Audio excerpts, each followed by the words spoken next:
Sinyazi bananje ndithanda ngayo uthetha, right? So we're about to hang out with one of the coolest guys, I think, in South Africa, probably the world. A guy who had us dancing on our tippy toes. He's been in our faces for a minute. He's gone from solo to group back to solo, and he's just a superstar. He's winning. How dare we not call him a god, the North God?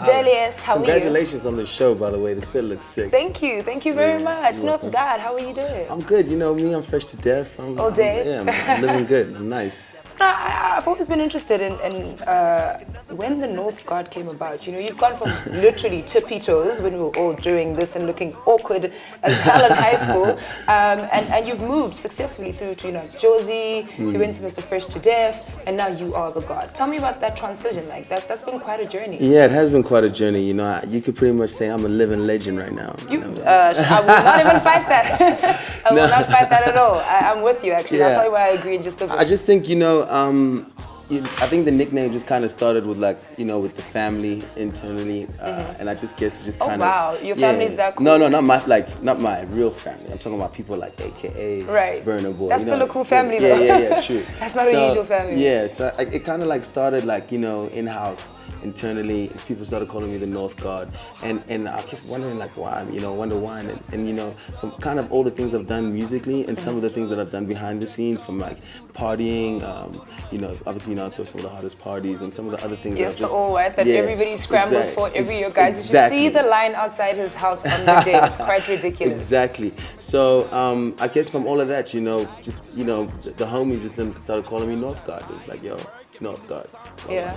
And I think it's quite fitting considering the place that you're at musically. You've gone from the young guy to, I guess, the cool skater guy who was part of Josie, and now you're somebody that everybody's trying to be around. You've got this cool that no one can explain, but everybody wants a part of. I appreciate that. Yeah, it's like I kind of just been, really consistent, having a good team around me, having the right energy around me. The producers that I work with musically are just always challenging me to take my, my craft to the next level. So, it's really dope to hear that from you. I really appreciate that. Yeah, shout out. Well, I can't. We put in the work. The thing is, I can't ignore it. It's one thing to just watch somebody grow, but you can't not be inspired by someone who's managed to move so smoothly between all those three. And I was actually having a conversation with somebody earlier on who was just mentioning that you're forward thinking. You do this thing where by the time everybody catches up, you're like, but I'm on to the next. And how do you move so like Snapchat?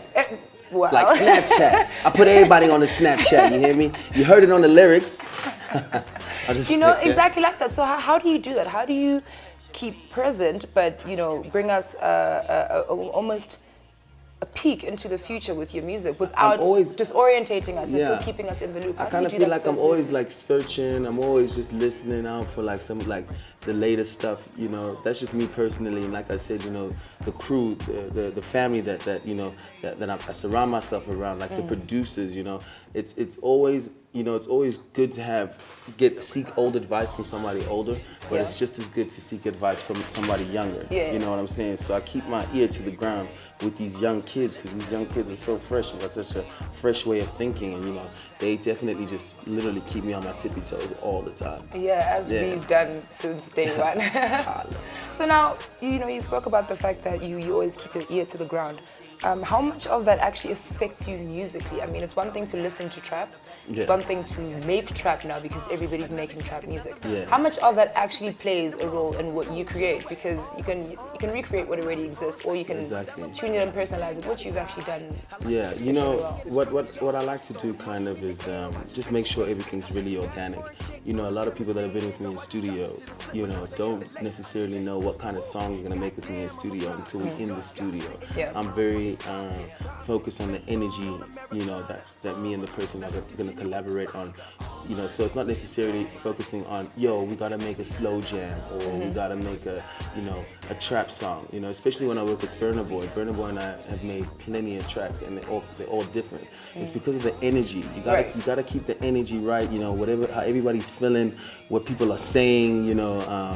What's trending. You know what I'm saying? You just gotta keep it just 1,000% organic. Don't overthink it, and just trust in your talent and trust in your beliefs.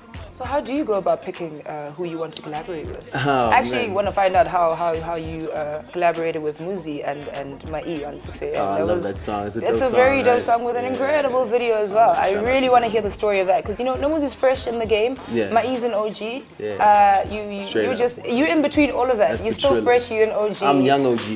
You're a young OG. Young OG. So just actually tell us the story about that. So collabo. what kind of happened was, for this album, I really wanted to, kind of share my music with other people in the industry and not just keep it closed and in-house with my producers.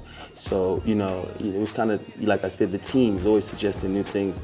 The team was just like, yo, we should probably try and reach out for different features, and just like get people in the studio. So Cash Time family is like, family, 100%. And they happened to have been in the north side, so they pulled up, Muzi and Mai, and they came through. But what I specifically love about that session is that, we created the beat from scratch, so they never came there and they found the beat. And on top of that, what a lot of people don't know is that Mai co-produced that track. And that's wow, okay. yeah, and that's really important sometimes in music. Sometimes it's important for somebody, if you're gonna do a collaboration with somebody, for that person to be like, you know what, to step out of his rapper shoe and jump into a production shoe and be like, yo, you know what, I think on that bass, you should try it like this. Yeah. On that kick, you should try it like that. Yeah. And I'm the type of person who's open to trying new things. So that's exactly what we did, He's like, yo, on that, you should do this. And we went, whoa. Major key alert. Major key alert. Major what does that mean? alert. It's dope. Nah, just like, whoa, got that. Okay. I'm learning. It was solidified. It was solidified. Okay. Yeah, so that's pretty much what kind of happened, Easy just, he really co-produced that track, and I was really, really impressed. And I gotta, take my hat off to Easy because, he's been in the game for a long time too. So he also just taking advice and just and watching him work was really dope. Organic. Yeah, and working with Muzi? Yeah, how could I forget Muzi? I was too caught up in Easy. Yo, fresh energy. Yeah. Like I was saying, young, vibrant. Energy is like on steroids, ready to learn. Ready to learn. Yeah. Listening, ready to learn, asking for advice. You know what I'm saying? Not just like, yo, I don't need your guys' advice. Not taking anything for granted. Really, really talented, and you can hear on the song she's so confident. She sounds, incredible, and it was a real honor to work with her. For real. Okay, so she probably calls you North Jesus. Yeah. That's the slang. That's the vibe. Yeah, North Jesus in the 740 Fizzers. Yeah. What a G. What an absolute G. 100%. I absolutely love that. So how's the album doing? I know that we were talking earlier on, you were talking about, we're going for gold. Yeah. Of course, we should always go higher. Yeah, 100%. It's not just a marketing thing, and it's not just something to do on PR. It really helps, and it's really dope for the industry and dope for the fans. Obviously there's not a lot of belief in record sales in the music industry as a whole. So, getting to gold statuses and platinum statuses, it's kind of like, reaching a certain amount of followers on your social media platforms. Right. You got a group of people that are strong, and they're following you, and they got your support. So, most of the time, and the reason why, I'm always talking about the record sales is most of the time, a lot of the kids, they can't really get the music. You know what I'm saying? It's not like they don't want to buy it. Just sometimes, they don't really get to the music. And I've noticed some of the kids in the north, they don't really be stepping into CD stores anymore. Yeah, they just all about their phones. You got the CD store. You got the CD store on your phone. So we always thinking about creating new ways of getting the music to people, and it's obviously, on a more digital platform, on a more IT platform. So that's something that we're definitely working on right now. Yeah, it's something that you've actually done. Didn't you do something with Deezer? Exactly. Deezer, releasing your music digitally. But how much does that actually affect an artist? There's still people who want hard copies. There's still a lot of people in there saying who don't have access to the Deezers and the iTunes. So where do you find the balance, and how do you keep that Yo, what we got to do is like, you know, we working on a couple of tours, you know, we working on some tours, just, you know, even if it's not performance tours, even if it's just like community radio stations, we just want to go out there, touch base, get our CDs out there. I know we touching down in Grahamstown pretty soon, you know, and that's like full-on students, and they don't really ever get to see us out there. True. So, you know, it's always important for us to, you know, to keep those bags of CDs, and we go out there and we push.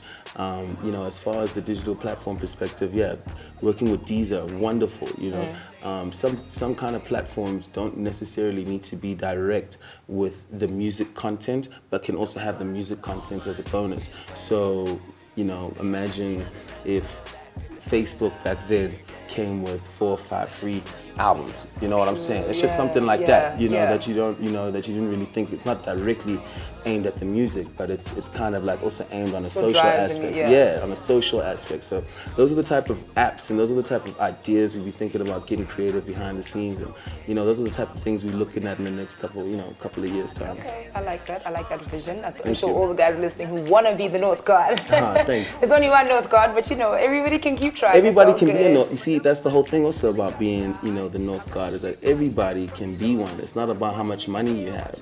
Right. You know what I'm saying? It's about what you got going on upstairs. You know, it's about what you got going on in your heart. You know, that's what makes you a North Guard. I like that a lot. So just to wrap up quickly, what can we expect from the North Guard, excuse me, the L.E.S, apart from all white FOMO, you know, because a lot of people stand at your gate, you know, what can we expect from you in 2016? Are we going to get another L.E.S concert? Definitely, the North Guard concert is definitely coming to your town real soon. We've also, obviously, you'll get all the merchandise over there. We're working on something in the clothing space now, like in the fashion space. We got to break a couple of boundaries there. You know, change a lot of people's minds on thinking and get them inspired again. We're also looking at doing a couple of, you know, fun, you know, for the people that, you know, missed out or never got invited or that never made the cut for the all white. I got something for them too. You know what I'm saying? I'm working on something for them so they can also feel a part of this lifestyle. And of course, last but not least, looking for new artists. You know, that's definitely something that I want to get into. I want to find a new artist and develop undeveloped talent. That's incredible. Okay, cool. All right. Well, if you're in that place where you can develop other people, then you're clearly in a very good place in your career. 100%. It's absolutely fantastic. Shout out to you for giving back. Thanks so much for coming. And thank for having me. you for coming through to your mix. Absolute pleasure. I love it, man. I hope I make the cut next year. I don't know. I had to hustle my way in this year. I'm just playing North Guard. Thank you very, very much for hanging out with us. Absolutely beautiful. I love that. You can be a North Guard too. It's about what's in here and also what's in here. Nicely done.